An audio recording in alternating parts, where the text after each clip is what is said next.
Salut, c'est Jean Rivière. Aujourd'hui, on va parler des réseaux sociaux et si t'es comme moi, si t'as le même âge que moi ou si t'es un peu plus jeune que moi, tu te rappelles du grand rêve que c'était.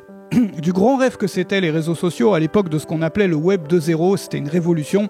Il y avait des sociologues qui avaient écrit des bouquins entiers sur la société qui allait venir. On avait l'impression d'entrer carrément dans un nouveau monde, un peu comme quand tu regardes ces gravures du début du XXe siècle ou ces dessins, ou même il y avait des bouquins de science-fiction à l'époque qui te montraient l'an 2000 tel qu'il était imaginé à l'époque. Et les gens de l'époque pensaient qu'en l'an 2000, on aurait des petites voitures volantes, que nos villes ressembleraient vraiment à un décor de science-fiction, que ça serait le bonheur, la paix et la prospérité sur Terre.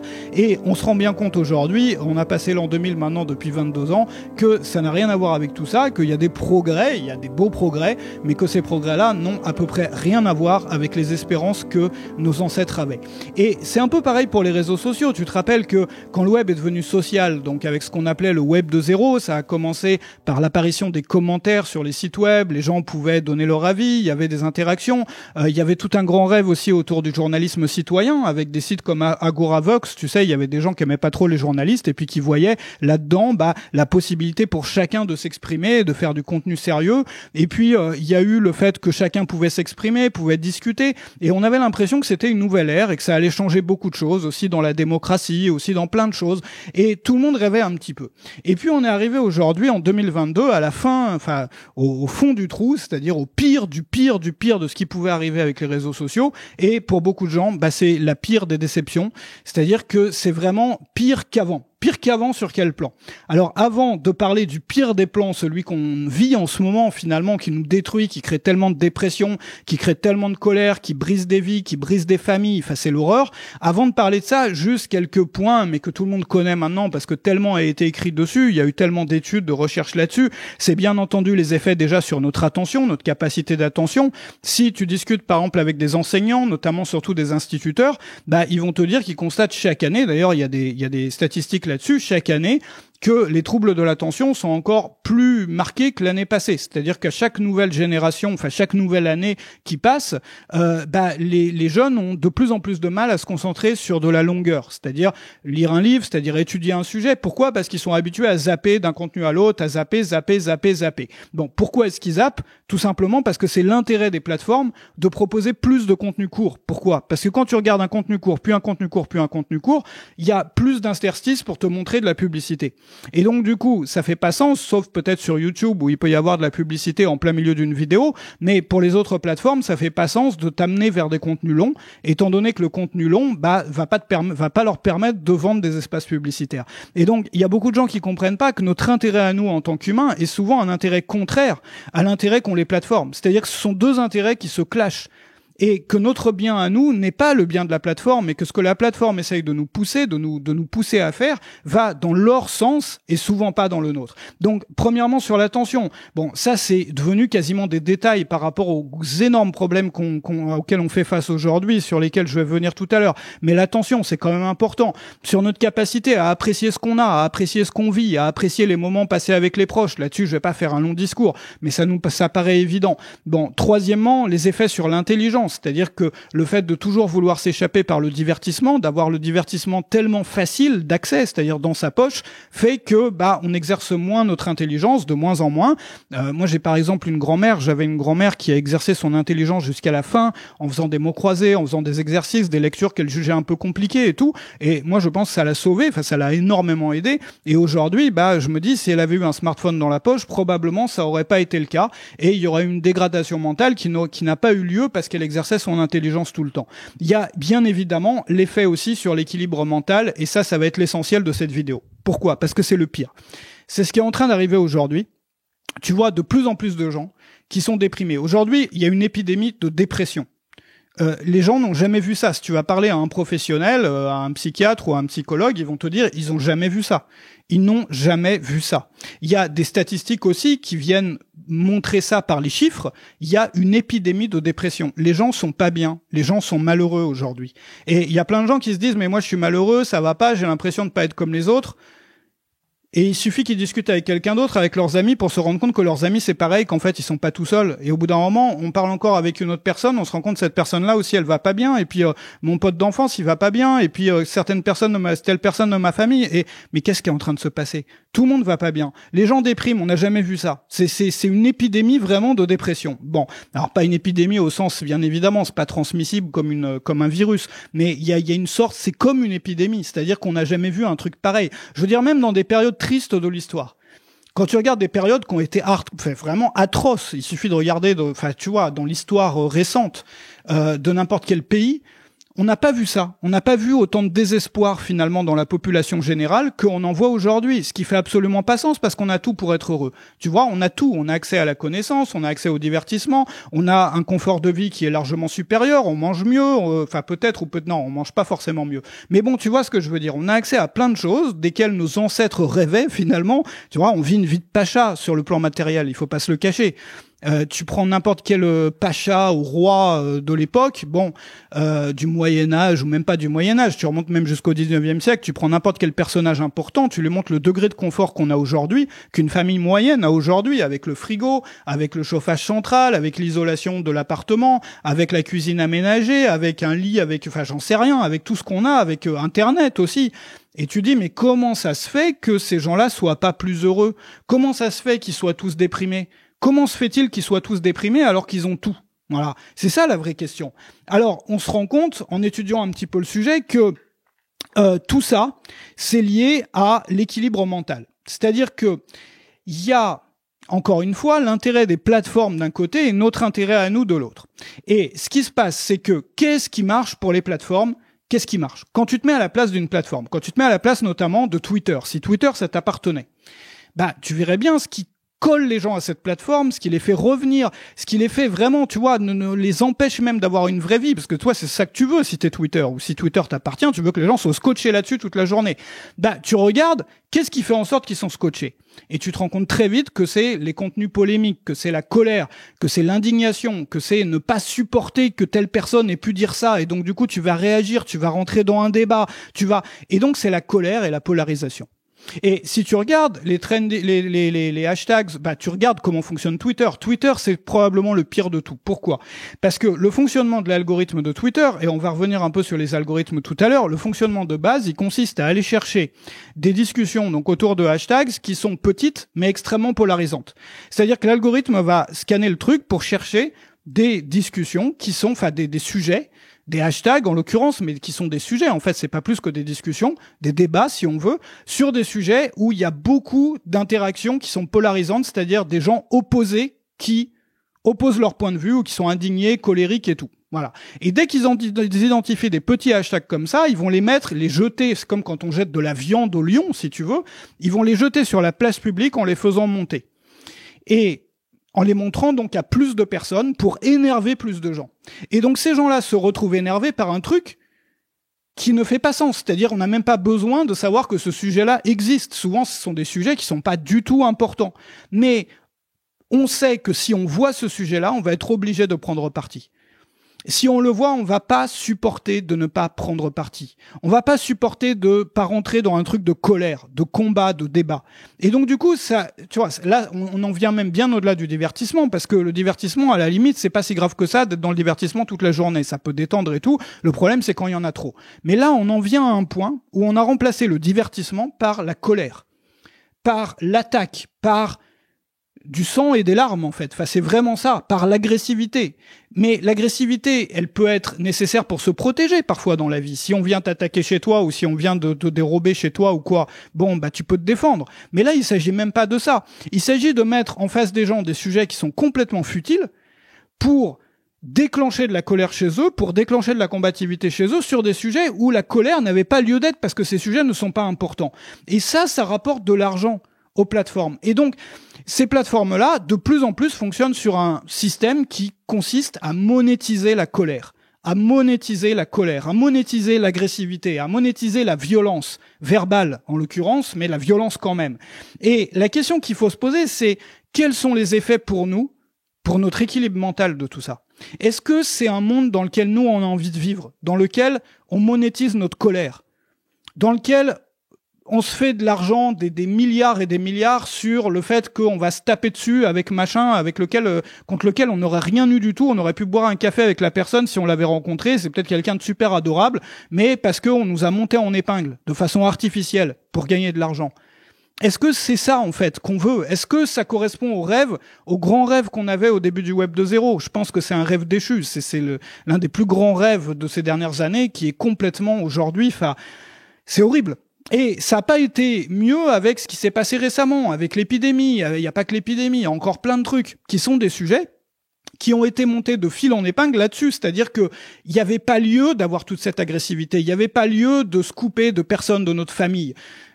Parce que c'est allé jusque-là. Moi, j'ai été tenté de le faire aussi plusieurs fois parce que les gens, ils sont tellement... Moi aussi, on est tous à fleur de peau là-dessus parce qu'on est passé par des moments hyper difficiles. Il y a des gens qui ont perdu des membres de leur famille. Moi, ça m'est arrivé. Il y a des gens qui ont eu des drames autour de ça.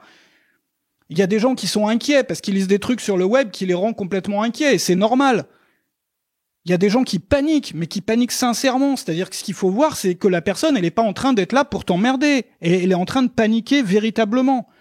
Et donc, derrière, t'as des mastodontes du web qui utilisent ces paniques, qui utilisent ces angoisses, qui utilisent cette tristesse aussi quand on a perdu quelqu'un et tout, pour nous monter les uns contre les autres. Pour faire de l'argent là-dessus, pour nous monétiser notre malheur, finalement. Est-ce que c'est ça la réussite du Web 2.0? Moi, j'ai envie de dire non. Enfin, est-ce que c'est ça la réussite, le monde dans lequel on voulait vivre? Non. Moi, c'est pas le monde dans lequel j'ai envie de vivre. Donc, il y a une épidémie de colère qui entraîne une épidémie de désespoir, qui entraîne une épidémie d'anxiété. Enfin, déjà, il y a une épidémie d'anxiété à la base, qui entraîne une épidémie de colère, qui entraîne une épidémie de désespoir. Et aujourd'hui, les gens vont pas bien. Et la solution pour que les gens aillent mieux, c'est pas de les forcer à penser d'une façon ou d'une autre, de les forcer à débattre, de les forcer à s'opposer à la personne en face. C'est peut-être déjà, premièrement, dans un premier temps, ce qui paraît le plus logique, même quand on n'a aucun plan d'action pour les rendre plus heureux, ces gens-là, ou pour les aider à vivre mieux, le premier truc serait peut-être d'enlever les lieux qui sont conçus pour les rendre encore plus énervés, encore plus déprimés, encore plus anxieux. Je te dis pas qu'il faut interdire les réseaux sociaux, c'est pas mon idée, mais je veux dire, quand t'as des algorithmes, regarde, les sites, les plateformes sur lesquelles les gens qui passent le plus de temps aujourd'hui sur le web sont montés autour d'algorithmes. Enfin, je veux dire, dépendent, enfin, le cœur même, comme le cœur d'un être humain, le cœur de ces plateformes, c'est un algorithme qui est conçu pour monter les gens les uns contre les autres, des gens qui avaient rien les uns contre les autres avant d'aller sur cette plateforme. Où on va? Enfin, moi, c'est ma question, c'est où on va. Donc, il y a le problème des algorithmes aussi. Le problème des algorithmes qui sont un peu... L'algorithme, c'est un peu, moi je le vois un peu comme un... Enfin, tu vois, c'est pour faire une comparaison, c'est un peu comme un esprit malsain qui viendrait, tu vois, enfin, te rendre mauvais en fait, tu vois, et qui se... Enfin bref, j'ai pas envie de rentrer dans des trucs, mais c'est un peu l'image que j'en ai. Et je me rappelle du web avant les algorithmes. Je me rappelle de l'époque des blogs, où t'avais tellement de passionnés qui partageaient leurs idées, où il y avait un truc positif même, on n'était pas d'accord avec le voisin, on n'était souvent pas d'accord, mais à l'époque on n'était pas là à se taper, déjà on n'était pas là à créer de l'angoisse ni de la colère pour pouvoir monter, tu vois, dans les vues ou quoi, déjà il n'y avait pas besoin de faire ça, dans la provocation, tout ça, non, le contenu qui marchait, c'est les contenus sérieux, plus c'était intéressant, plus ça marchait, c'était ça en fait. Aujourd'hui c'est plus le cas, aujourd'hui c'est plus ça va exciter les colères et l'anxiété des gens, plus ça va marcher. Voilà, c'est ça. Donc, on en vient à regretter. Enfin, moi, j'ai toujours regretté cette période-là parce que c'était une période où il y avait du contenu sain, en fait. Enfin, le contenu était beaucoup plus sain en général que le contenu d'aujourd'hui. Et puis, c'était pas maîtrisé par des algorithmes maléfiques. Moi, j'ai envie d'appeler ça, voilà, c'est le terme, c'est maléfique. Quand quelque chose est conçu pour monter les uns contre les autres, pour susciter, tu vois, pour activer la colère qu'on a tous à l'intérieur de nous, en utilisant nos peurs, en utilisant notre tristesse, en utilisant les drames qu'on a eus dans notre vie, en utilisant cette période aussi là difficile pour tout le monde, en utilisant les choses qui nous font peur, le plus peur à l'intérieur de nous, pour nous monter les uns contre les autres, pour à terme faire de l'argent avec ça, je pense pas qu'on puisse appeler ça autrement que maléfique. Enfin, maléfique, pour moi, c'est vraiment le terme. Donc, qu'est-ce qu'on fait ? Quand quelque chose marche pas, qu'est-ce qu'on fait?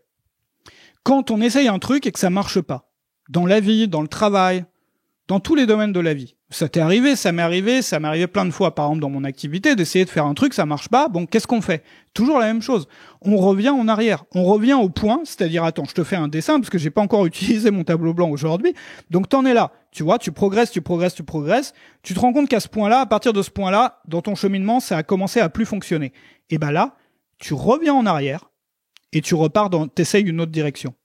Et à partir du moment où ça marche pas là, tu reviens en arrière, t'essayes une autre direction. C'est ce qu'on a toujours fait dans nos vies, dans nos activités, etc. Et peut-être que aujourd'hui, il est temps de revenir en arrière dans notre pratique dans notre utilisation des réseaux sociaux, c'est-à-dire revenir à comme avant, pour pouvoir peut-être inventer mieux à l'avenir. Mais ce que je veux te montrer ici, c'est que c'est pas un retour en arrière de façon rétrograde, anti-technologie, parce que les gens souvent comprennent ça comme ça. C'est pas du tout ça. C'est retourner en arrière pour pouvoir inventer mieux. Si ça n'a pas fonctionné, on l'efface. On revient à où on était jusqu'à ce que ça fonctionne encore, et on explore des nouvelles façons de faire pour aller encore plus loin. Mais aujourd'hui, il est bien évident qu'il faut revenir en arrière. Donc comment on fait ? On peut pas revenir à l'époque du web d'avant les algorithmes maléfiques. C'est pas possible parce que ça existe plus. Bon, alors qu'est-ce qu'on fait ? On revient encore avant. Et qu'est-ce qu'il y avait avant ? Il y avait notamment la lecture. Et la lecture, c'est un truc qui est de plus en plus difficile pour les gens. Pourquoi ? Parce que ça demande beaucoup d'attention. Mais c'est quelque chose qui s'entraîne, c'est comme un muscle. Et la lecture, ça apporte tellement. La lecture, ça apporte du calme déjà. Ça nous calme, parce qu'on n'a plus le truc qui clignote partout, on n'a plus Moi, ça me détend, ça me calme. Enfin, y a rien qui me calme plus que ça, le soir, d'ouvrir un bon bouquin. T'es en dehors du monde, tu fais une pause. En fait, c'est ça, c'est que tu fais une pause, mais une pause qui est positive. C'est-à-dire, tu sors des soucis du quotidien et tout, mais c'est positif et ça te rend meilleur. Ça te rend meilleur. Donc ça t'apporte du calme, ça te permet d'exercer ta concentration, ça te permet d'apprendre, de progresser. À chaque fois que tu avances sur un bouquin, tu améliores ta vie, tu fais des découvertes, tu découvres des choses que tu peux essayer dans ton quotidien, etc. Et après une année de lecture, ta vie, elle a plus rien à voir, et ton activité non plus si t'es entrepreneur, avec la vie que tu avais avant. Donc c'est un progrès continu. Ça te permet aussi, et là notamment tu vois, souvent les gens qui sont très pratiques, très concrets, ont du mal à lire de la fiction, à lire des romans. Moi j'avais du mal pendant des années parce que j'aime bien les choses concrètes qui me permettent de progresser, jusqu'à ce que j'ai compris que la fiction, les romans, ça permet de développer son empathie. Ça permet de s'entraîner à voir le monde à travers les yeux d'une personne qui est très différente de nous, en passant d'un personnage à l'autre, et puis à l'autre, après, et puis à l'autre. Ça nous permet de voyager aussi. Ça nous permet de voyager sans sortir de chez soi. Mais non seulement de voyager géographiquement, mais de voyager dans des non seulement dans des lieux, mais aussi dans des époques différentes. Et c'est une richesse extraordinaire et qui nous enrichit, qui vraiment change. Enfin, moi, je sais pas. Je trouve qu'on devrait revenir là. Moi, ça me fait du bien. Alors, tu l'as vu peut-être au fil des vidéos. Moi, je me suis fait toute une bibliothèque. Là, je suis en train, après, il y aura trop de bouquins au bout d'un moment pour mettre dans l'appartement parce qu'il y a trop de choses. Enfin, il y en aura trop au bout d'un moment. Mais j'ai lancé ce projet-là de me faire une belle bibliothèque, avec plein de bouquins sur des sujets variés, mais plus de fiction qu'avant, notamment. Et puis, j'ai pour objectif aussi, alors j'ai pas envie de faire le hipster des années 2000, mais j'ai pour objectif aussi de me faire une collection de disques vinyles pour justement acheter des cartons comme ça parce que les bouquins, j'en ai acheté certains sur des sujets que j'aime bien ou les auteurs que j'aime bien, mais aussi par carton entier de livres d'occasion, puis tu fais des découvertes dedans. C'est marrant parce que du coup tu découvres des bouquins que t'aurais jamais pu découvrir autrement. Et j'ai envie de faire pareil pour les disques quand j'aurai fini, c'est-à-dire de m'acheter un tourne-disque là, tu sais, de grand-père, et puis d'acheter ça par carton. Tu sais, des collections souvent de gens qui sont décédés, ils vendent ça sur les livres de petites annonces, puis tu fais des découvertes, tu regardes ce que tu découvres dedans, c'est super rigolo. Enfin bref, ça c'est moi c'est un peu des petites des hobbies un peu que je me suis lancé là-dessus. Mais si tu veux te faire une bibliothèque, il y a rien de plus simple en fait. D'abord, tu commences par un fonds de bibliothèque, c'est-à-dire tu commences par chercher des listes de livres en ligne, les meilleurs livres sur X, les meilleurs livres sur Y, ou par exemple, si tu t'intéresses à la littérature, les meilleurs, le meilleur de la littérature française, tu trouves le top 100 ou un truc comme ça. Ou si t'aimes bien les romans, le top 100 des romans du XXe siècle ou du XXIe siècle. Bon. Ensuite, si tu t'intéresses à tel sujet comme le jardinage, tu cherches des listes, les meilleurs bouquins sur le jardinage. Bon. Et t'essayes de les trouver en occasion. Ça coûte pas cher, ça coûte 3-4 euros, un bouquin d'occasion, même beaucoup moins parfois si tu tries par prix. Alors, il y a un truc qui est rigolo. Si tu tries par prix, tu peux trouver, par exemple, j'ai des machins communistes de l'époque. Alors c'est assez rigolo, attends que je te trouve ça. J'ai des bouquins vraiment bizarres. J'ai des trucs à moitié de secte aussi. Alors tu dois plus me voir à l'image, mais j'ai des trucs super. Écoute, je trouve plus le machin. Je crois qu'il est là. Voilà, tu vois des machins. Bon, ça c'est plus pour le divertissement. Moi, je suis pas du tout communiste, mais c'est des trucs de l'époque. Bon, on trouve des machins rigolos parfois, et puis c'est marrant. Quand on prend ça par carton ou quand on trie par prix pour avoir les trucs, là tu trouves les trucs desquels personne ne veut, et parfois tu fais des découvertes rigolotes. Et ensuite, tu fais la même chose sur tes sujets de prédilection, sur les sujets sur lesquels tu veux progresser. Et puis sur les contenus qui peuvent t'inspirer, tu peux commencer par ta journée, tu te fais une étagère avec des bouquins inspirants, où c'est des petits passages ou des petites pages que tu peux lire comme ça sans lire tout le bouquin de A à Z. T'en lis une partie le matin, t'en lis une partie le soir. Enfin, tu fais voilà, un petit texte qui t'inspire le matin, un petit texte qui t'inspire le soir pour terminer la journée. Et tu peux. Alors moi j'ai un système, regarde, parce que moi justement je veux plus lire sur des écrans. J'ai lu sur Kindle et tout parce que je voyageais pendant longtemps, mais aujourd'hui je retrouve ce plaisir-là. Bon, je lis sur Kindle quand je voyage maintenant ou quand je veux lire rapidement aussi. Parce qu'en lecture rapide, j'aime bien pouvoir avoir, tu sais, quand je veux apprendre, quand je veux tirer les infos d'un bouquin, j'aime bien avoir une police de caractère bien tu vois, avoir les marges de la façon dont je veux et tout. Mais ils font des petites lampes comme ça, c'est pas mal, tu vois, t'as un clip comme ça. Et puis, ça s'éclaire comme ça. Donc, tu peux clipper ça sur ton bouquin, tu vois, c'est flexible comme ça. Bon, ils vendent ça partout, hein, sur les sites de vente en ligne. Et ça te permet de bouquiner un peu partout. Voilà. Donc, moi, c'est un truc que je propose, que ça permet de revenir un peu aux sources et peut-être de se détendre, de sortir, de s'échapper finalement de ce monde... de tout cet environnement toxique, maléfique. Moi, je pense vraiment le mot, c'est maléfique. Aujourd'hui, c'est devenu maléfique. Enfin, je veux dire, il n'y a pas d'autre mot pour définir ça, c'est maléfique. Donc on peut pas continuer comme ça. Donc tu vois, on peut progresser. Moi la progression que j'ai tout appris sur le marketing dans des bouquins, enfin et dans la pratique aussi, mais sinon c'est plus des bouquins que ce que j'ai trouvé sur le web parce que je me suis toujours un peu j'ai essayé de m'isoler un peu de tout ce que j'appelais le flux en temps réel à l'époque pour justement éviter de faire en sorte que mon cerveau clignote tout le temps. Mais tu te rends compte qu'aujourd'hui on va bien au-delà de ça, c'est les problèmes de l'époque qui étaient juste la concentration, qui étaient juste les problèmes d'attention. Aujourd'hui, c'est bien pire, c'est qui entraînent des drames de vie, qui entraînent des dépressions, qui entraînent de l'anxiété qui est tenace, qui suit les gens pendant toute leur vie finalement. Enfin, s'ils arrêtent pas, tant qu'ils arrêteront pas ça va les suivre pendant toute leur vie. Enfin, je veux dire, on peut juste pas. Voilà. Alors maintenant, si tu veux lire, moi je t'avais fait une formation qui est en promo en ce moment sur la lecture rapide. Alors, on va en parler un peu. Si tu veux, ça se trouve juste en dessous. T'as le lien dans la description pour recevoir la présentation si t'es sur YouTube. Et si tu es sur mon site, ça se trouve juste en dessous de la vidéo. Ça s'appelle « Lire 5 à 10 livres par jour sans se presser, la méthode radicale ». Alors, ça n'est pas une méthode de speed reading. Moi, je crois pas dans le speed reading, ce qu'on appelle le speed reading. Ça consiste à lire le plus vite possible pour lire le plus vite possible, mais au final, on retient pas forcément grand-chose du bouquin, on n'est pas imprégné. Donc, moi, j'ai plusieurs méthodes que j'utilise, que j'ai utilisées pour me former, notamment au sujet que j'enseigne aujourd'hui, que j'utilise pas quand je veux me détendre avec un bouquin, mais que j'utilise quand je veux en tirer des informations. Et tu vas avoir, donc c'est juste en dessous dans la formation, le setup exact à recopier pour lire et apprendre à vitesse ultra rapide. Donc si tu lis sur liseuse, et je te conseille, je te disais, moi je me fais une collection comme ça, mais quand on veut lire très vite, vaut mieux lire sur liseuse, que tu peux configurer les marges, les polices de caractère, l'espacement. Il y a un outil aussi que j'utilise pour m'aider à lire très très vite, tu verras. Bon, il y a tout le setup que tu vas découvrir, tu vas apprendre à hacker ton cerveau, entre guillemets, pour lire beaucoup plus vite que tu parles. Beaucoup de gens sont limités dans leur vitesse de lecture parce qu'ils subvocalisent, c'est-à-dire qu'ils lisent dans leur tête comme s'ils parlaient. Et l'une des clés, ça, le speed reading l'enseigne aussi, c'est la seule bonne chose finalement, moi je trouve dans le speed reading, c'est tu vas apprendre justement à séparer ça de ta lecture. C'est-à-dire à partir du moment où tu fais ça, où tu apprends à faire ça, tu peux lire beaucoup plus vite que tu ne vocalises, c'est-à-dire que tu ne parles. Tu vas apprendre aussi tu vas découvrir mon système d'apprentissage complet en 3 étapes, parce que l'objectif pas seulement de lire pour lire, dans notre cas là, dans le cas de cette formation, l'objectif de cette formation, c'est de lire pour apprendre. Donc lire ça suffit pas, il faut aussi assimiler l'information et se l'approprier. Donc il y a une méthodologie que j'utilise moi pour assimiler toute l'info essentielle d'un livre en souvent moins de 20 minutes. Il y a mon système d'apprentissage complet en 3 étapes. Bon, il y a plein de choses dans la formation, mon système exact de gestion de l'information, comment je classe toutes les infos que je découvre, donc c'est l'opposé exact de 99% des systèmes de prise de notes. En réalité, tu n'as jamais besoin de prendre de notes avec ça. C'est souvent une perte de temps de prendre des notes, je vais te montrer pourquoi. Tu passes directement à la création de systèmes, plutôt que de passer par l'étape prise de notes. Donc tu passes du livre à la création d'un système. Tu vas voir, ça c'est fascinant, ça aide énormément. Et puis tu as mon système pour résoudre les problèmes en mode ultra rapide, en 3 étapes, toutes mes techniques avancées pour aller très vite, et tout ça n'a rien à voir surtout avec le speed reading, ça n'est pas du speed reading, même si il y a quelques petites choses que le speed reading a découvert, mais l'objectif c'est pas de lire pour lire rapidement, c'est vraiment lire pour assimiler, pour apprendre, pour progresser. Voilà. Donc je te retrouve là-dessus, ça se trouve en dessous. La deuxième chose, abonne-toi à la chaîne YouTube si tu veux découvrir des choses ou avoir des déclics un peu comme ça plusieurs fois par semaine.